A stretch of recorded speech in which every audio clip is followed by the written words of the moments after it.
Hollywood has popularized the martial arts. There were at least 10,000 people who replied to the casting call for Karate Kid Legends. That's right, the global search for the star of our new film starts right now. The concepts presented in these films and TV shows glamorize martial arts and the reasons to fight and win. They justify the most popular reason to learn martial arts: self-defense. But if you take a closer look, the concepts of light and dark are being blended in these cinematic portrayals. Many years ago, I spent 10 years training in Kung Fu. I reached my second-degree black belt, and as I share some of my experience, let's explore what this is really teaching. So how many of you grew up with the Karate Kid? Not seen it. You haven't seen it? The Jackie Chan one. That's the one I've seen. Yeah, not the original. Not the previous ones. No. The previous, what was it, 4? Was it 3 or 4, I think? 4. Yeah, no, I've only Daniel, seen... wax on, wax off. Yeah. No, to me it was jacket on, jacket off. I think that first released in 1984. That was a big deal. That was the year my second brother was born. I guess my first brother. He's the middle child. It was a big deal, like Karate Kid, it became kind of like a classic, you might say, in cinema. And then they went on to make 3 films in that series with Daniel-san and Mr. Miyagi. And then they made one without him. And it was with, Hilary Swank, I want to say. And so just Mr. Miyagi and her. And then later they made a Karate Kid with Jackie Chan and Will Smith's kid. Jaden Smith. Yeah. Smith. When he was very young. Yeah. And so now they've come out with a new Karate Kid film, Karate Kid Legends. And it has Daniel-san and no Mr. Miyagi. It has Mr. Han, which was in the Karate Kid with Jaden Smith. And they're blending those two. And in between time, there was a whole TV series, several seasons, I think 6 seasons of a TV series that revolved around this whole anthology called Cobra Kai. So Cobra Kai was part of the Karate Kid. It was part of the original Karate Kid movies. That was the competing dojo with Mr. Miyagi and Daniel-san. They were the bad guys, right? So I want to show you the trailer for Karate Kid Legends. This is the new film that's coming out. And then we're going to talk about some of these concepts in this film and some of the other films and some of the Cobra Kai stuff and see where that puts us as far as the Bible goes. Okay? You want to talk about it? My mom wants us to leave everything behind. Sometimes it is the only way to move forward. You come to America. New rules. New school. No fighting. You study karate or something? Kung Fu. Used to. I don't do any of that anymore. Yeah, you're clearly over it.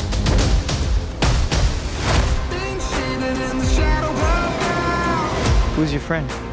Connor, don't start. You really want to do this? You can't step to guys like him. He wins the 5 boroughs every year. It's the biggest tournament in the city. In life, you have only one question. Is it worth fighting for it or not? Lee means to me what you meant to Sensei Miyagi.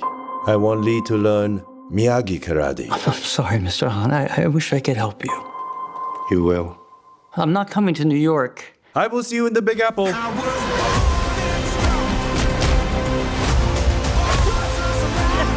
Sensei LaRusso. Let's make a Karate Kid. You have a foundation of Kung Fu. We're gonna build upon that with karate. Ancient way. Miyagi way. There's 2 of them. Focus! This represents the history between the 2 families. 2 branches, 1 tree. This is why I came to train you.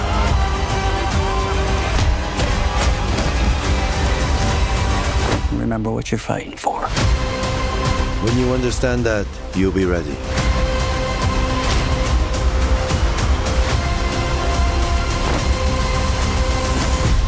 I was born in the struggle, born to survive. Wow. Intense. It is intense, yeah. So I grew up around this kind of stuff because I spent 10 years training in the martial arts. Wait, you have a black belt, right? Second degree black belt. I trained in a combination of 2 styles, Kung Fu Sansu and Shaolin. And my dad was the one who taught me. And I pretty much grew around this my whole life. I mean, I remember watching when I was as young as, 3-4 years old, my dad training people and people coming over to the house and working outside, he privately trained people. And it's been in my family for a long time. And I've had relatives that were also involved in different styles as well. I guess you could call him a former uncle. He was a practitioner of Shotokan. His dad had a studio in California, and this kid, he grew up training, since he was a baby. His dad forming his fist and all this kind of stuff. He went on to gold medal in the Goodwill Games in Calgary, Canada.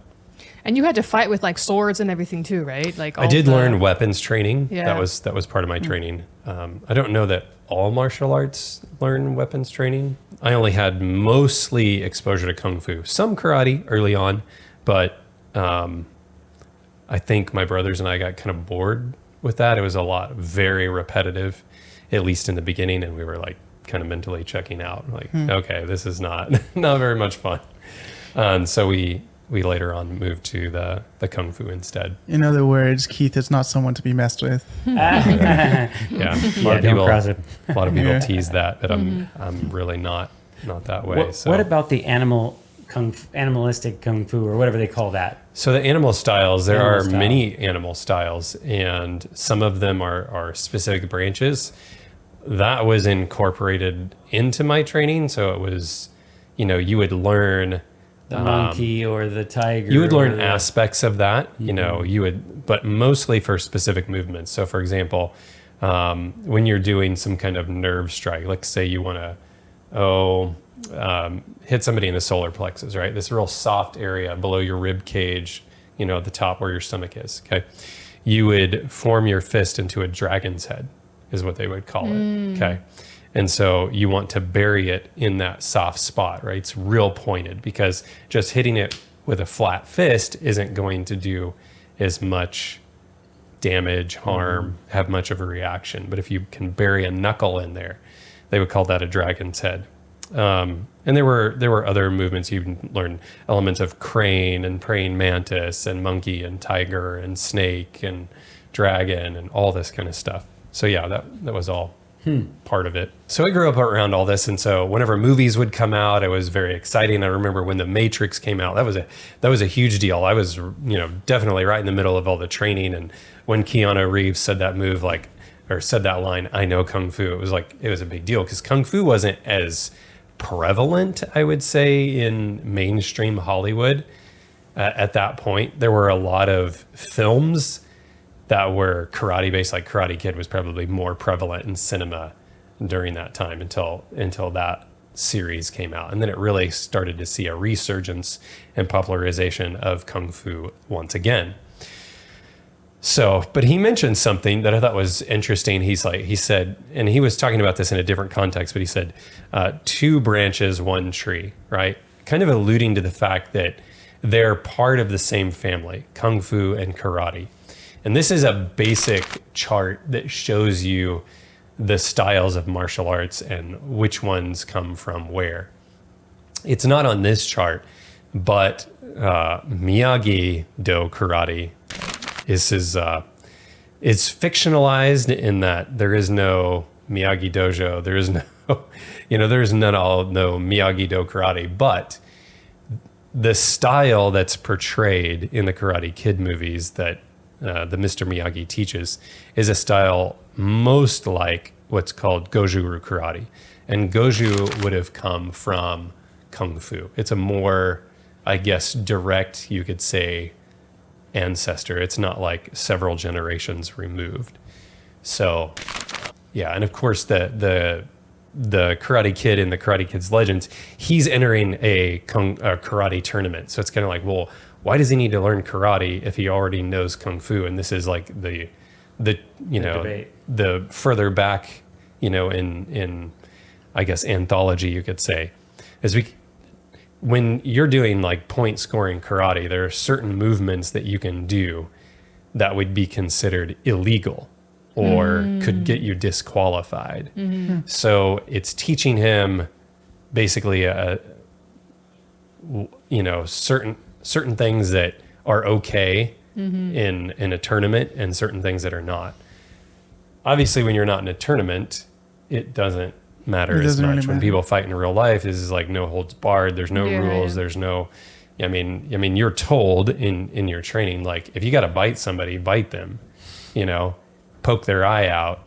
There are some martial arts that will teach you how to remove the eye from the socket and pull it out. There's all kinds of hits to the groin. I mean, this is not. But in point scoring karate, you're not going to be able to do that, right? I mean, this is a tournament, but pretty much in a real confrontation, there's nothing that's considered to be hands off. Can you imagine if they're like, no, stop, that was illegal. You can't do that. Yeah. So definitely. Who are these two people here at the top? Prince Shotoku and Bodhidharma? Bodhidharma, that was where Shaolin came from. So Bodhidharma was an Indian. He traveled through China. He came to these monks that were in temples, and he noticed that they were very in poor physical condition. And so he, I don't remember if he wrote up a book or left a book called Muscle Tendon Training Exercises to like improve their health, because they were all into this spiritual stuff, but their physical health was pretty bad. And so he recognized, being from India, there's a connection between these two things. You need to combine this training with the spiritual training and yoke these things together for, the ultimate outcome. And so this is really where, and they started doing those exercises from those books, and is what eventually turned into, Shaolin Kung Fu, and then of course from there, Wushu and Wing Chun and all that kind of stuff. So these, like, let's say, are the ones that are below the first line are things that branched off. Yeah, so you're seeing, and also the ages of different things. So like, Wing Chun around 1700, but then you say Jeet Kune Do. If you've heard of Jeet Kune Do, that's because this is what Bruce Lee called his style of fighting. Bruce Lee was a Jeet Kune Do practitioner. I mean, not a Jeet Kune.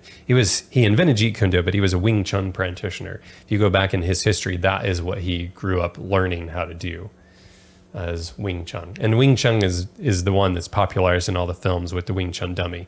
It has 2 arms, it has a leg. Your trainer will swivel this thing around or move things in and out from it.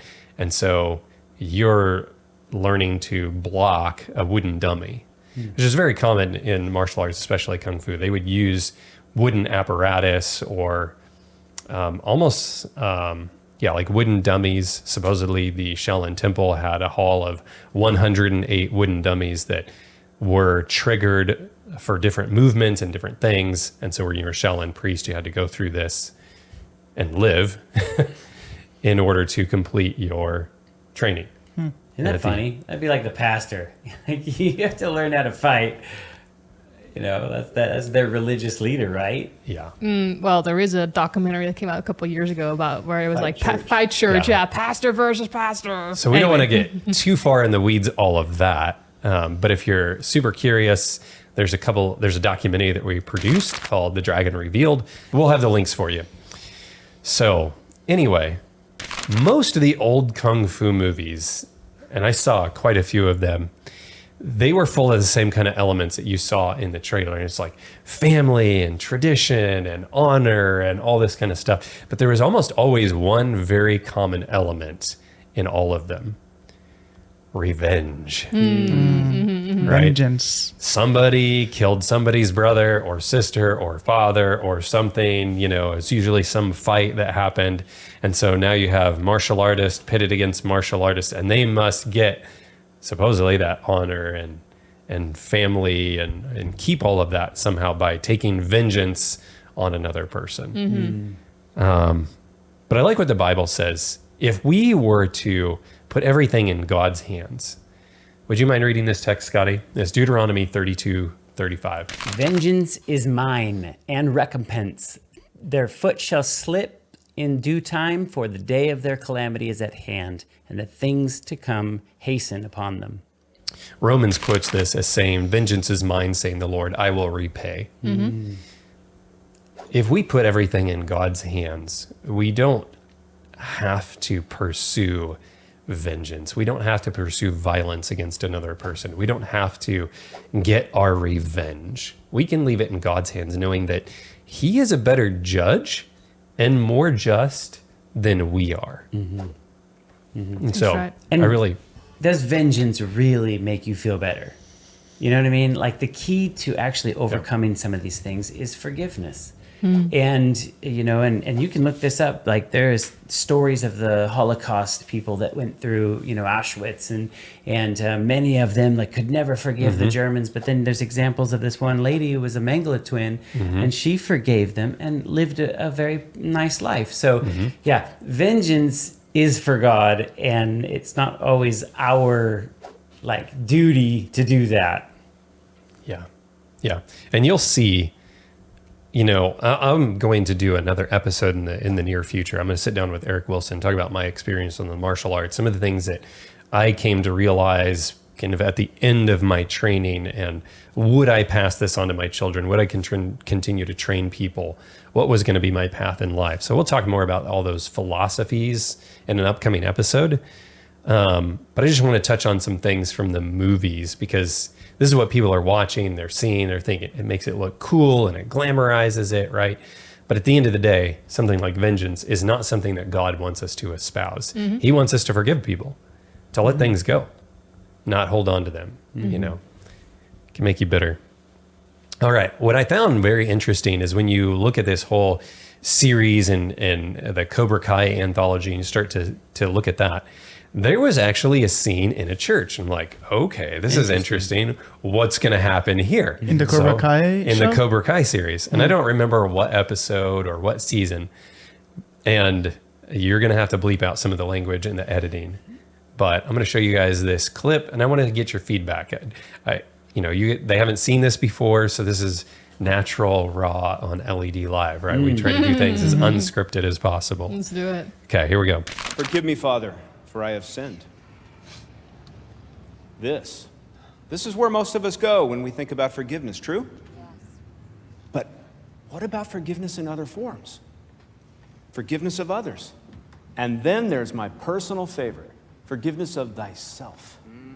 Whew.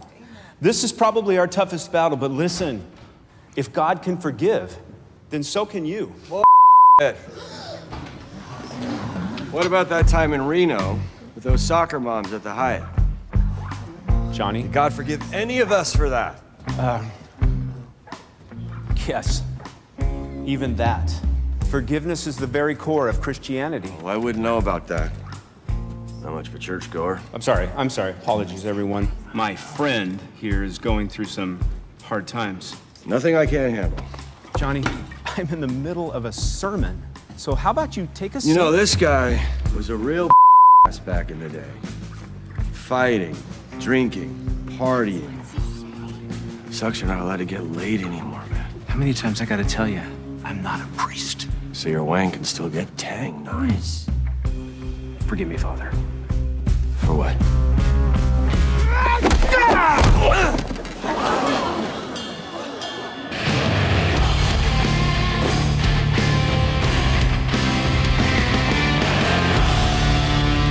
That's how they started out the episode? I don't know that that's how they started out the episode, but it was in one of the episodes. Interesting. Wow. It just makes the pastor and Christianity look like a bunch of hypocritical nonsense, to be honest, like the way they portray this. So anybody who sees this might already have an idea of Christianity as like bogus, would be like, yeah, that's just been confirmed because of how it's portrayed.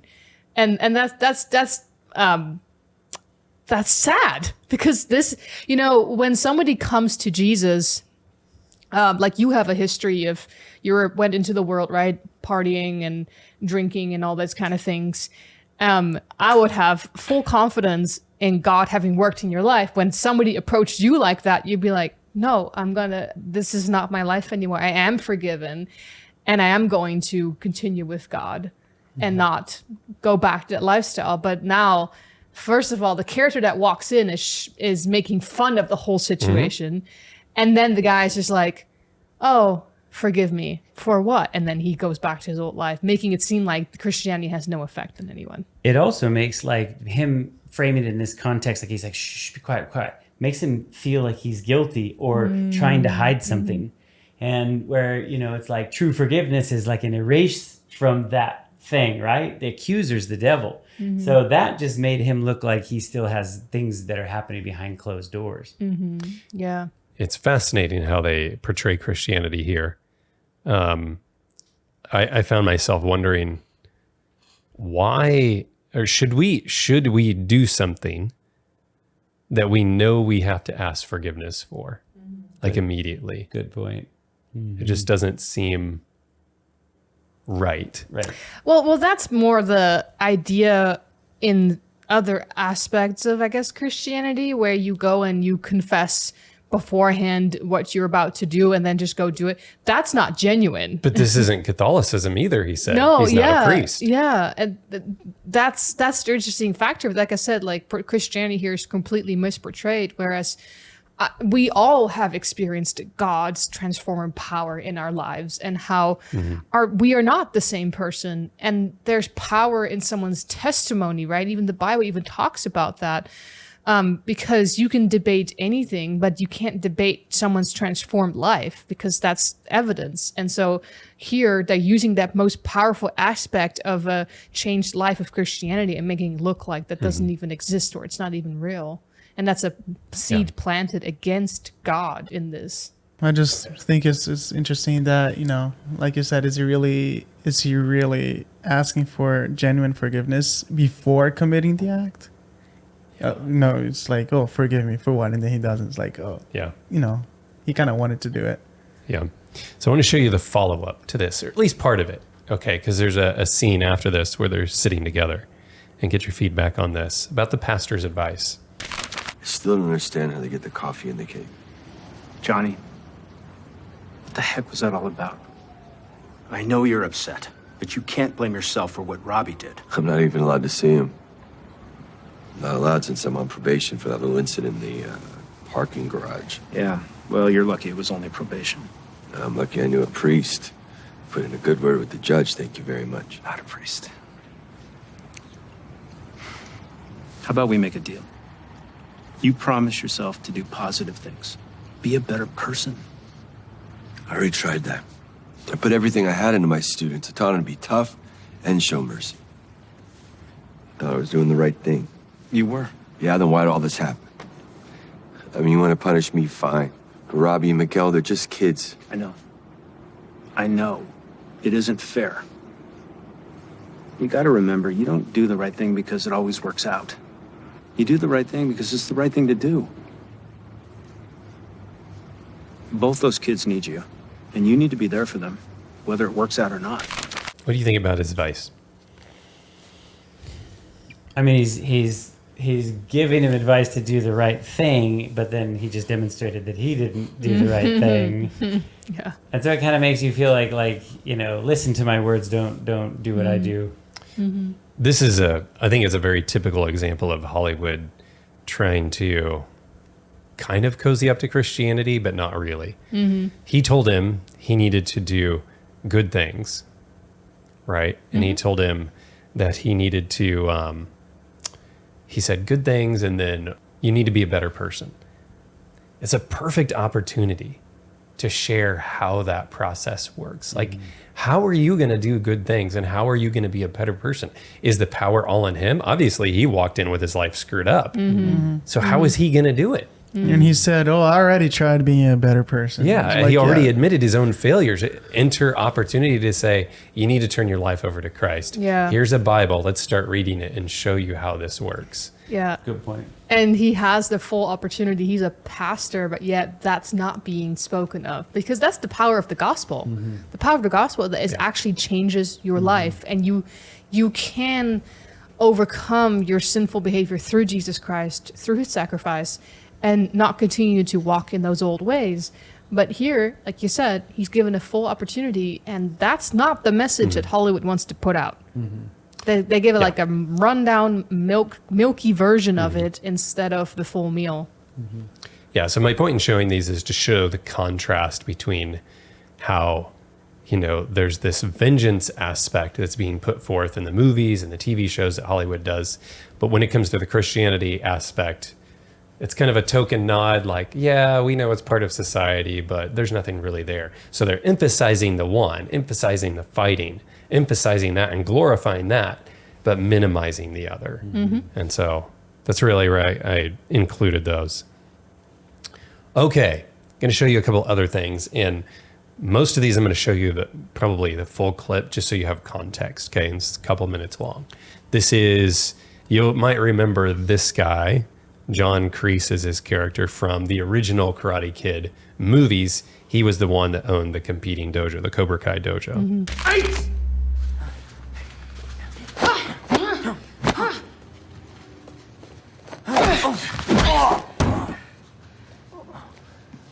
Point! Hit him again.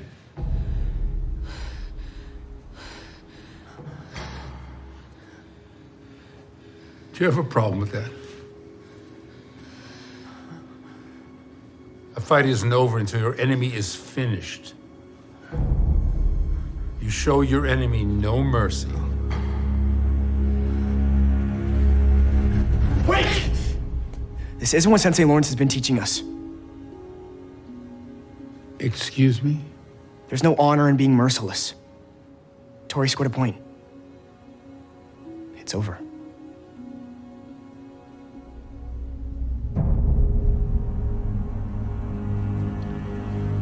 Sensei Lawrence is right, of course. In a tournament, the fighting stops when you land a point. But in the real world, it's not about scoring points. It's about being a winner or a loser. And there are no losers in this dojo. Is this what you were taught when you did martial arts? The same concept?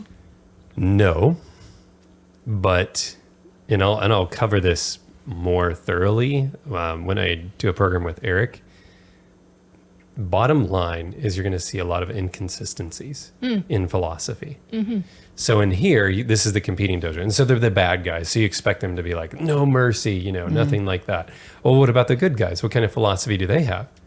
Or is it less black and white and more mixing of the two and more gray? Mm-hmm. Okay.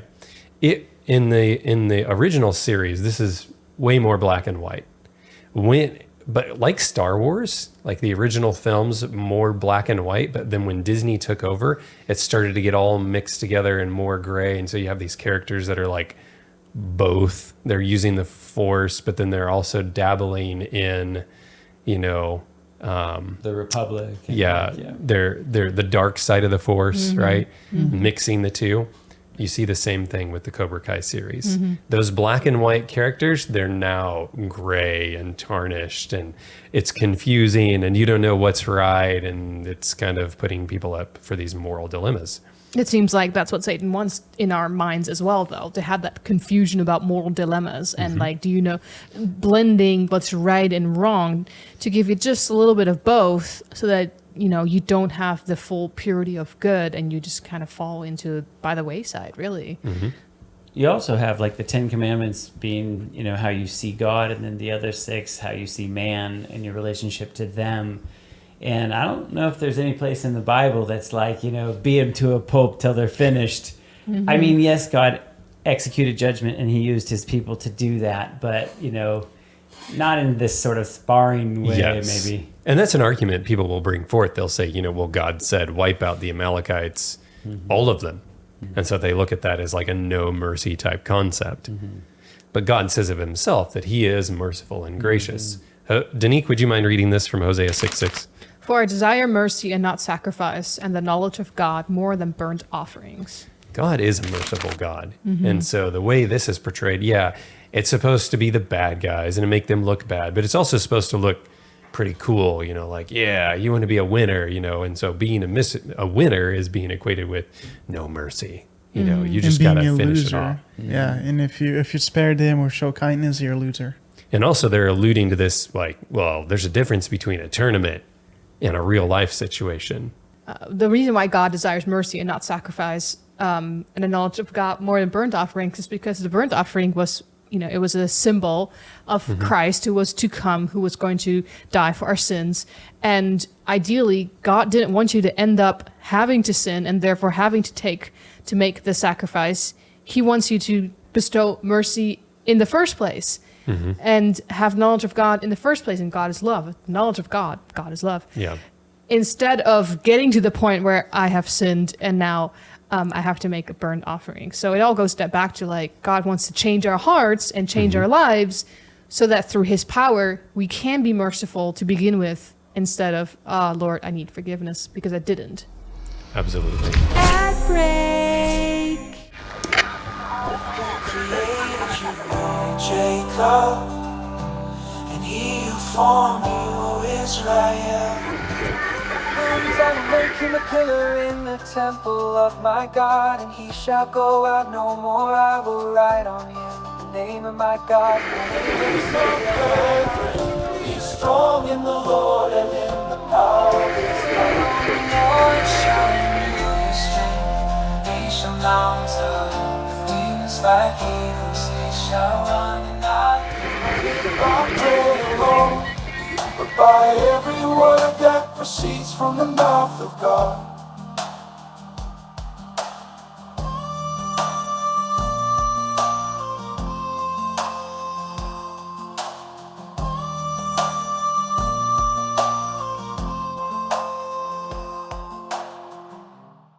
All right, now here's where I want to show you. These are now the good guys, right? This is Daniel's son that everybody's come to know. Now he's older and he has his own, he's taken over Miyagi-Do as a teacher. But this guy that he's training with is somebody he faced off against in Karate Kid 2, who was the villain.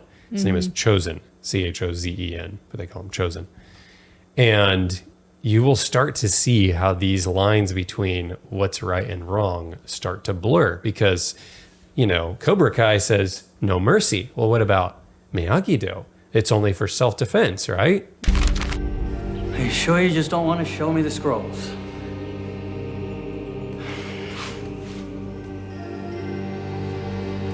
Now let us see how much you really know. I don't know what you want. What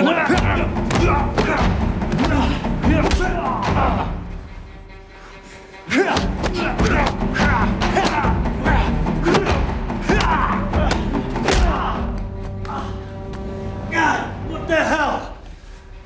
So, your sensei did not teach you everything. You sure that was Miyagi-Do karate? Didn't seem like self-defense to me. Defense takes on many forms. The Miyagi ancestors fought Japanese invaders. The only way to survive was to kill.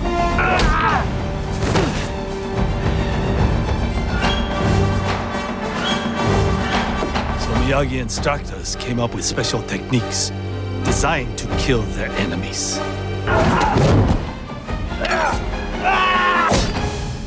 Mr. Miyagi never told me about any of this. Maybe he thought you were not ready or not able.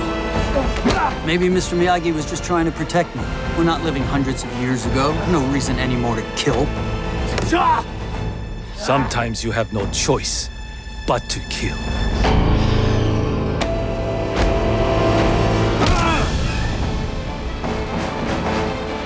What did you do?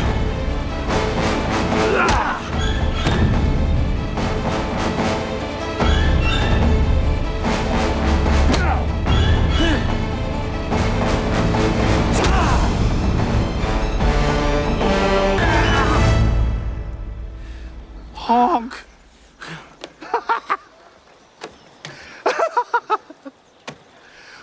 I'm glad you're having fun at my expense.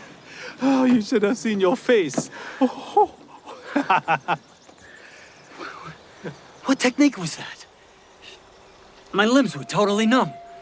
Secret Miyagi pressure points.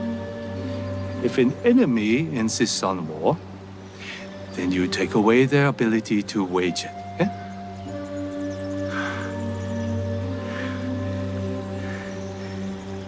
Can you teach me? Is this an actual physical thing? Or is this where like the chi power, which really we understand as demonic power, comes in? No, there are things that are like that you can do to people that at least temporarily disable. So it's not some necessarily mystical thing or anything like that. There's a lot of physics involved in martial arts training. So, for example, I'll just use the example of solar plexus earlier. If you hit somebody in the solar plexus, okay, the physical response is that their hands are going to go for their stomach and they're going to start to double over, right? Like, ugh, they're going to feel it. Knowing that, the next movements are designed to attack the parts of the body that are now more vulnerable. Okay, so there's a lot of it that's been really thought out physiologically, and they know that, action, reaction. So if you're now bent over or, partially bent over and your hands are here, well, your hands are not up to protect you. Get the head. So now, your throat's exposed, your head's exposed, or, or other parts of your body. You might swoop around back and start to, work on their kidneys or something. So, yeah, a lot of things are like that. Interesting that they're wearing like black and white. Why is the sensei wearing a black outfit? Is there a reason for that?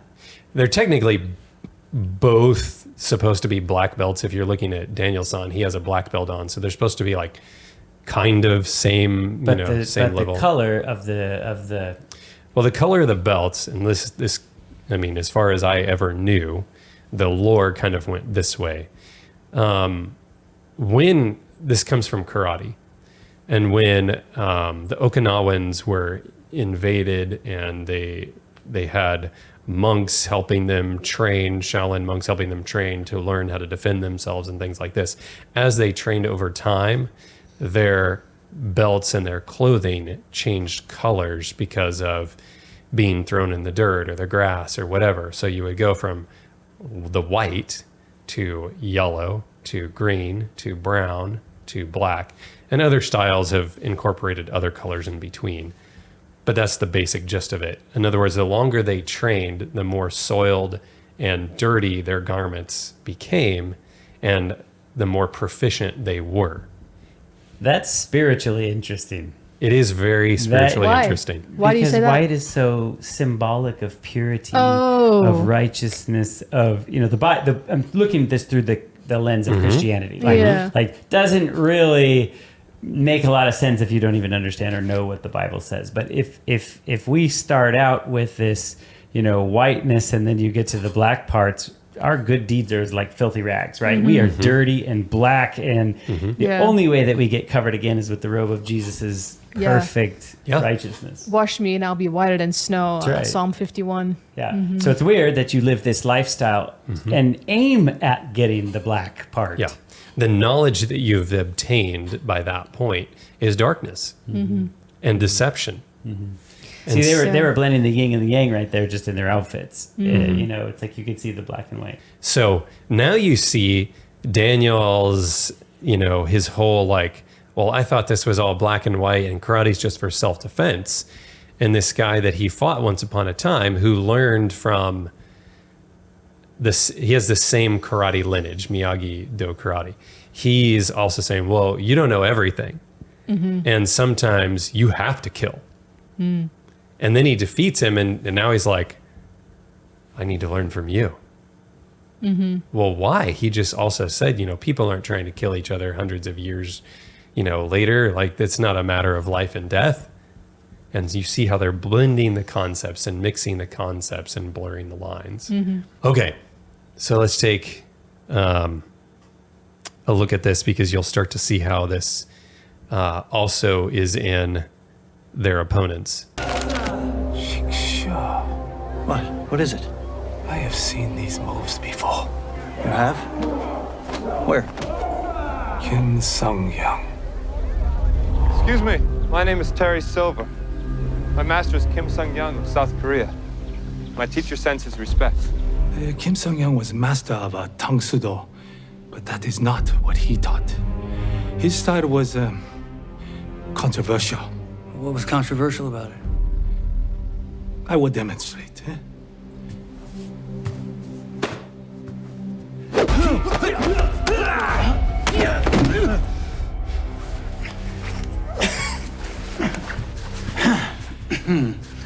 Kim Sung-young's style is based on deception. No honor, no mercy. You could have just told me. If Silva is student of Master Kim, we must be careful. All direct attacks will be recognized. I don't want to attack him. I want to expose him. To catch serpent, you must think like serpent. We will use his style against him. How will we do that? Yeah, once again, like, you know, in a Christian context, that's like telling a Christian to beat the opponent who's using deception and things that are wrong. We must use deception and things that are wrong but to basically win them. It's interesting when you study the martial arts. These are things that you learn or are exposed to. For example, Sun Tzu said, and all warfare is based on deception. You're like, well, who is this Sun Tzu guy, right? Ralph Sawyer comments on his book, The Art of War, because he's writing about the 7 ancient military classics of ancient China. He says, for the last 2,000 years, it remained the most important military treatise in Asia, where even the common people knew it by name. This is a very common book, very common knowledge. Like, this would have been in wide circulation. The book, The Art of War? The Art of War. Okay. And what did he say? All warfare is based on deception. When I got to my black belt lessons, I was told that what they were named meant deception. Because the way you were going about your movements was designed to make your opponent think you were going to do one thing, and then you do something else. So, the Civil War people did not get this book. No. They stand in a line and just aim at each other. No, they did not. It's also interesting, this is kind of a side note, interesting that in his book, Ralph Sawyer also said this book was first translated into the French language in 1772 by French Jesuit Jean-Joseph Marie Emois. That's interesting. Yeah, Walter Veit, he does a series that I watched a few weeks ago.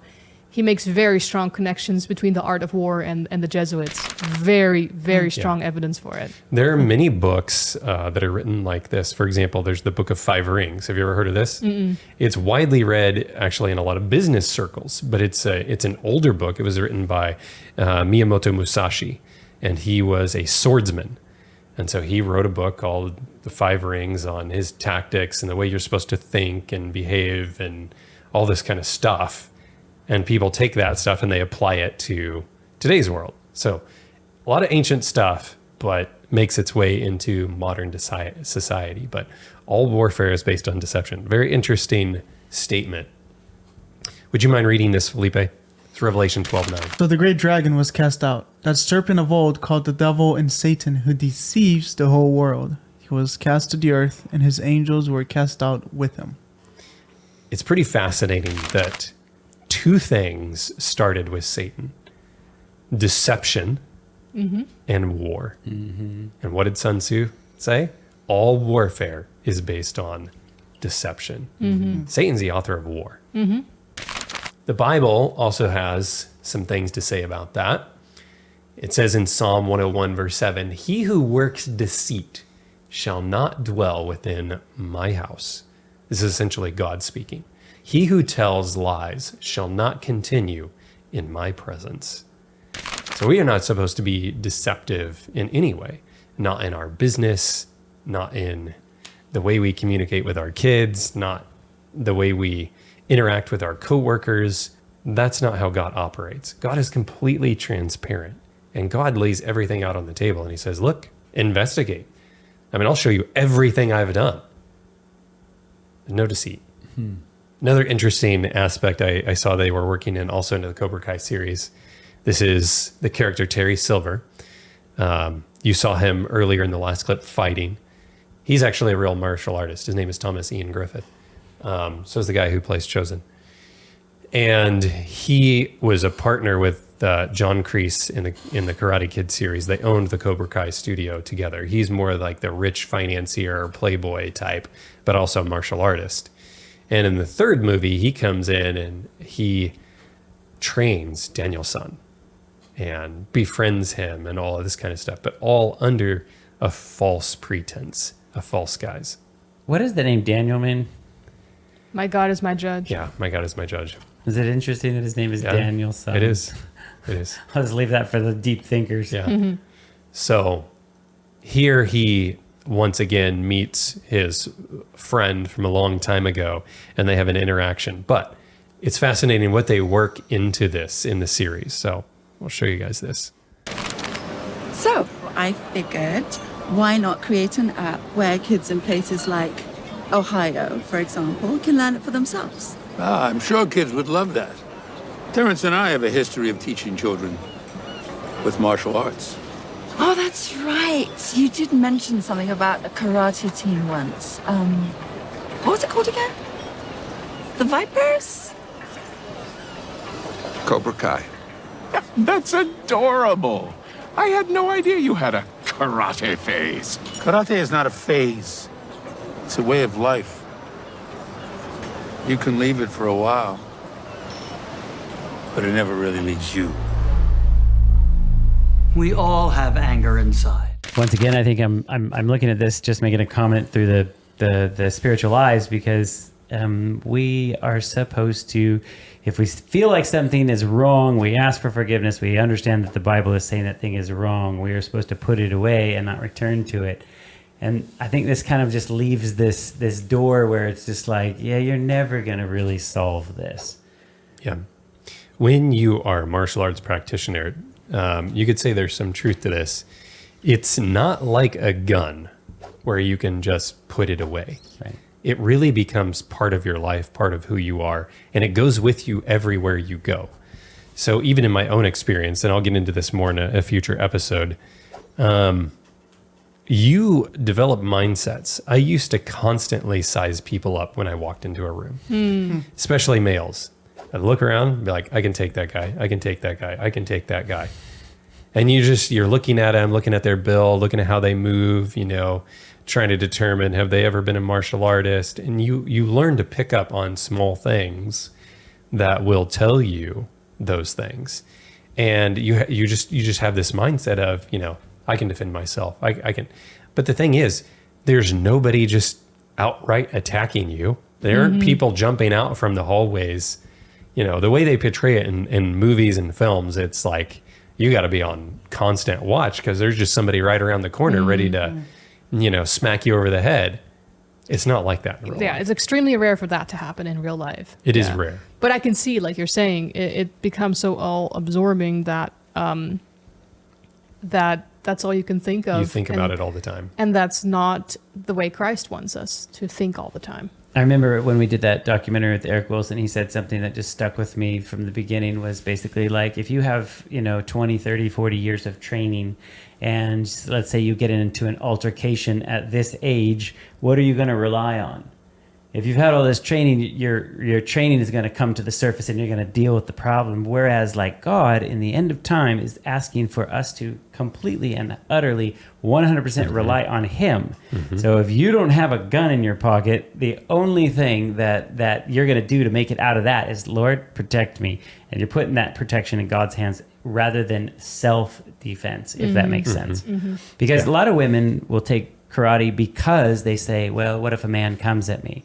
And I thought it was really interesting. Eric brought this out in that documentary too. He said, listen, if somebody is coming at you that is drunk, high, whatever, he's not fighting fair to begin with. So it doesn't matter how much training you have. It's going to be a difficult fight for you to take that man out. And he said, you could just resolve it with a can of mace. Yeah. So like you have 20 years of training or a can of mace.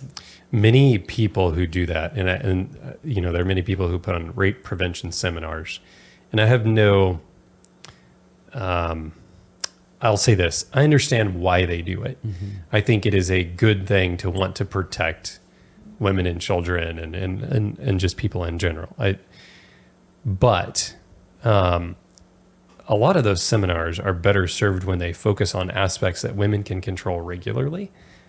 when you go to a rape prevention seminar to learn martial arts techniques, you're at risk for doing those techniques wrong because you don't practice them all the time. You're going to leave that seminar, you're going to go home, and you're not going to practice that stuff all the time. It's going to be a rare individual that practices that all the time. You are at risk for being outweighed by somebody else by probably 50 to 100 pounds. That's a lot of weight. And especially when it's, somebody who's drunk or high and it's more like dead weight. You're also better served by learning things that just keep you out of the wrong place at the wrong time, right? And the Bible already teaches us those things. There are places that Christians should find themselves, places and times that they should not be found. So for example, if you're a woman, large city, even some small cities, it's not wise to be out late at night by yourself. It's kind of just inviting an opportunity for a problem, right? Because we know there are people who are up to no good. That's usually the hour that they find themselves up to no good, right? Late at night. So if you need to go out, take somebody with you. Take a friend, take a boyfriend, take a husband, somebody, so that you don't put yourself in an awkward situation, because those kind of people are preying on the one person who's alone, right? That they think can't do anything about it. So anyway, and can of mace, it's a good thing.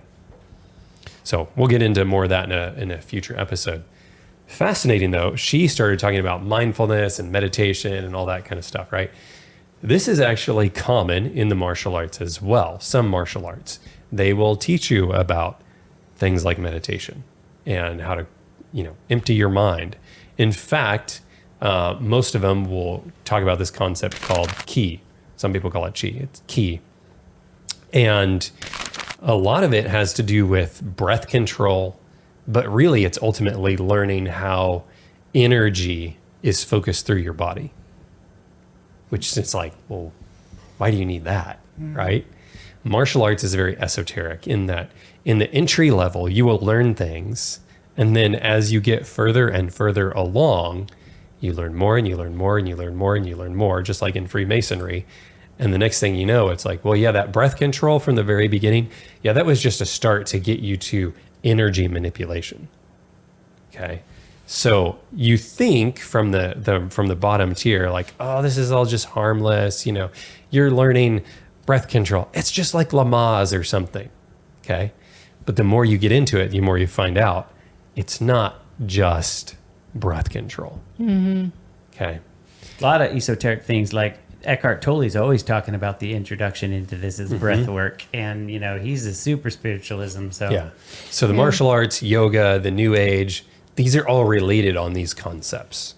Yeah. I remember when I watched The Dragon Revealed, our martial arts documentary, for the first time, and toward the end of part 1, which is for free on YouTube, Eric talked about ki, and how he explained that the whole time he heard about it, but they were like not really telling him what it was. And it was like when he became a disciple, which I think is above black belt, right? Like the next step, from my understanding, he said that's when they told him, and he realized, having a Christian background, he's like, that's demonic possession.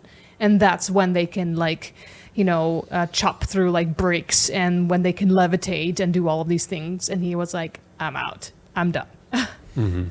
You also find it, people commenting on these concepts, like Bruce Lee, for example, he said, empty your mind, be formless, shapeless like water. If you put water into a cup, it becomes the cup. If you put water into a bottle, and it becomes the bottle.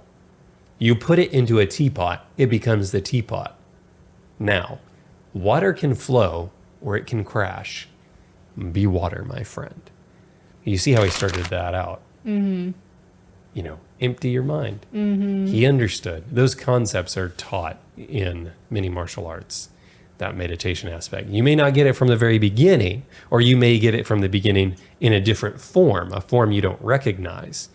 But it's very much like yoga or other things like that. You're going to start out here, and you're going to get a steady drip of those concepts as you move further and further along. Yeah, empty your mind. Like what? Empty your mind, which the Bible speaks against because it's a specific story where Jesus says, don't leave your house empty because the demons will come in. Exactly. That's exactly what's happening here. And we see this over and over, like in yoga as well, with Blessings. She was a famous former yoga instructor, and she learned later on that, if you go into the hardcore yoga, the whole purpose of it is to empty yourself so you can get possessed by demons that will take over, which is part of Kundalini yoga. But Keith, you kind of alluded to this already, but some people might say, oh, well, that's the higher up levels, right? Like that's when you delve into key and demonic possession. Surely I can start off having my kid train in martial arts and none of this will be part of that. Is that true?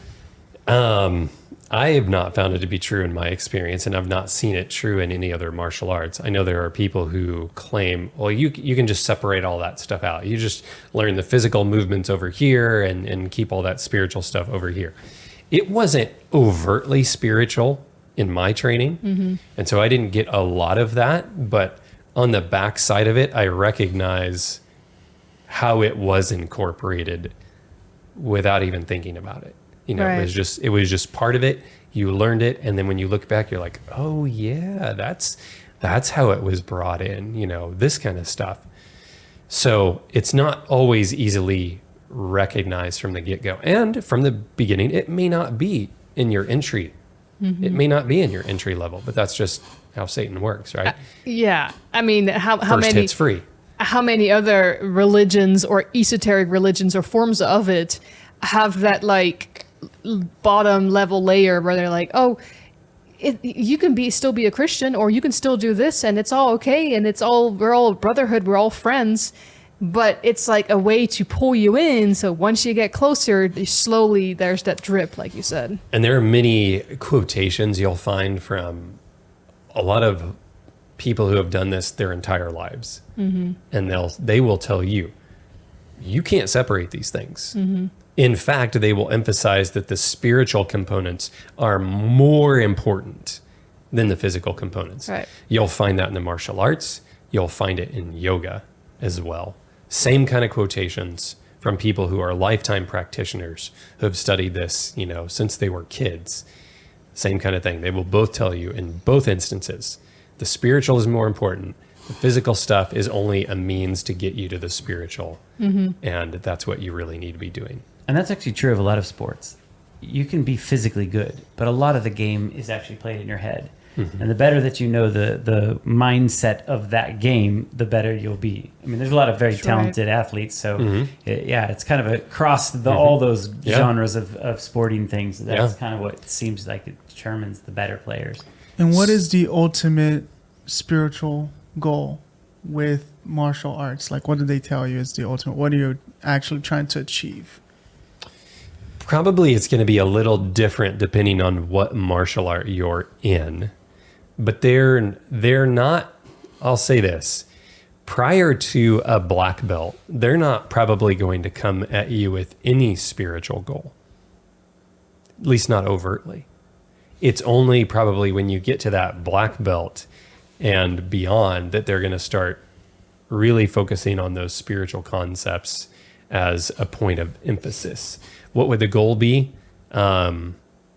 They're very much the same way as things as like in the New Age or yoga. It's like be one with the universe, be one with yourself, learn how to have mastery over yourself or what's around you. It's that kind of stuff. They're not going to say overtly, you're here to be a god. It's not like that. It's more. There's more of an undercurrent to it than that. It's more usually about being one with what's around you or being one with yourself. And I think Eric described it as being able to manipulate objects or move people without touching them. I mean, can you imagine fighting somebody if they can't even touch you, but you're able to fight with them? Like, that's probably the goal of all of them, to basically have that much power that they could take care of the situation without actually any physical contact. So I want to land on this verse from the Bible here. And this is from Joshua 1:8. Would you mind reading this, Scotty? Because it talks about meditation. So what are we supposed to be meditating on, and how does that work? This book of the law shall not depart from your mouth, but you shall meditate on it day and night, and that you may observe and do according to all that is written in it. For then you will make your way prosperous, and then you will have good success. In order to meditate on something the way the Bible's talking about, your mind has to be full. You have to be thinking about those things, because if you're not thinking about them, you can't do them. Mm-hmm. That's right. So this is the difference between the Bible and what it's getting at with meditation. It's filling your mind with God's word and thinking about that, how it plays out in your life, versus meditation in other forms, which is about emptying your mind and then letting whatever come what may into your head. So, big difference. So those are a few of the concepts. We'll cover more in a future episode with Eric Wilson. We'll talk more about my own personal experience and training and some of the realizations I came to.